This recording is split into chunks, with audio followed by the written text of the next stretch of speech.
ما تيجوا النهارده نعمل الحواوشي، انما ايه حواوشي تحفه يا جماعه، بجد تحفه جدا جدا. ريحته مش عايزه اوصف لكم، وطعمه كانوا عاملين ازاي.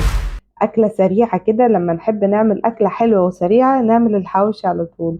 يلا بينا نعملها على طول. هنا معايا حوالي كيلو الا ربع من البصل، مقشراه ومقطعاه قطع يعني ارباع كده تقريبا.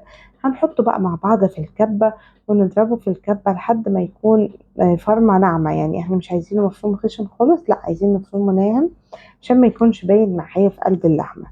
تمام. خلاص بعد ما فرمناه بقى الفرمة المظبوطة بتاعتنا، هي دي الدرجة بتاعتها اللي احنا محتاجينها. معايا هنا كيلو من اللحمة، هننزل بقى بالبصل على اللحمة والتوابل. معلقة صغيرة من الكمون، معلقتين كده صغيرين من الملح، معلقة صغيرة من الفلفل الأسود، معلقة صغيرة أو نص معلقة صغيرة من السكر، ورشة كده من جوز الطيب. تمام، هي دي التوابل بتاعتنا. نقلب بقى الكلام ده كله مع بعض حلو قوي قوي لحد ما خلاص ما نبقاش شايفين البصل ولا التوابل، يكون كله قوام واحد. كنت عايزة صح اقول لكم على حاجة مهمة. البصل لو في نوع بصل بيبقى فيه مية كتيرة قوي، وفي نوع بصل بتبقى المية بتاعته متوسطة. لو انتوا لاحظتوا ان البصل اللي انتوا بتستخدموه المية بتاعته كتيرة، يبقى لازم ان انتوا تحاولوا ان انتوا تعصروا مية البصل، ما تخلوهاش موجودة معاكم عشان ما تخليش اللحمة بتاعتكم سايلة خالص. تمام. هنبتدي بقى دلوقتي نحط اللحمة بتاعتنا في العيش زي ما انتوا شايفين. طبعا كمية اللحمة بالنسبة للعيش ترجع لكم. تمام، واعملوا حساب ان اللحمة طبعا بتكش لو فيها دهون.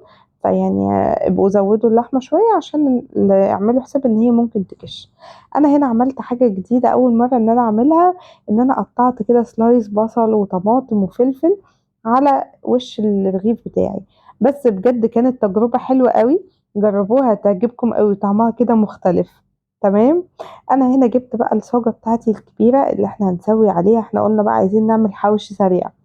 ورشيت كده رشة من الزيت، وبعد كده نزلت بالحواوشي ورشيت برضو على وشه رشة من الزيت، وندخله الفرن على درجة حرارة 200 تقريبا. الحواوشي كده كده بياخدش وقت في السوا، وهيستوي على طول وياخد احلى لون اللي انتوا شايفينه. بجد يا جماعة تحفة. اتمنى بجد ان انتوا تجربوه. ولو عجبكم الفيديو متنسوش تعملوا لايك للفيديو، واستنوني في فيديوهات جاية كتير وصفات جاية اكتر. باي باي.